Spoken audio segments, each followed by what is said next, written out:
ఆమ్, అంటే ఉమ్, ఏదైతే మీరు 75 స్థానాల్లోనే వైసీపీ గెలుస్తుందని చెప్పారంటున్నారో అది పూర్తిగా అవాస్తవం.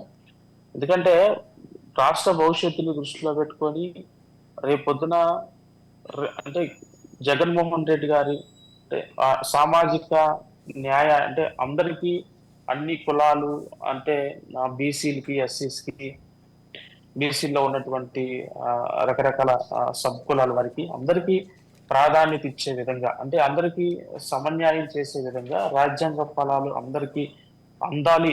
లేకపోతే ఆ, ఏదైతే ఆ, ఆ, ప్రతి ఒక్కరికి ఆ, అన్ని కమ్యూనిటీస్ కి సమానంగా చూడాలనేటువంటి ఉద్దేశంతో ఇప్పటి వరకు అంటే ఏదైతే ఉమ్, చాలా చాలా కమ్యూనిటీస్ అంటే పవర్ కి చాలా దూరంగా ఉన్నటువంటి కమ్యూనిటీస్ ఏదైతే ఉన్నాయో వాటిని ఇంకా స్ట్రెంథైన్ చేసే దానికోసం నాయకత్వాన్ని బలోపేతం చేసే దానికి గతంలో మనం చూస్తే ఆ, చూడండి చాలా అంటే జనరల్ సీట్స్ ఏదైతే ఉన్నాయో అక్కడ చాలా చోట్ల కూడా ఎక్కువ ఓసీస్ ప్రాతినిధ్యం వహించే వాళ్ళు. కానీ ఇప్పుడు అలా కాదు.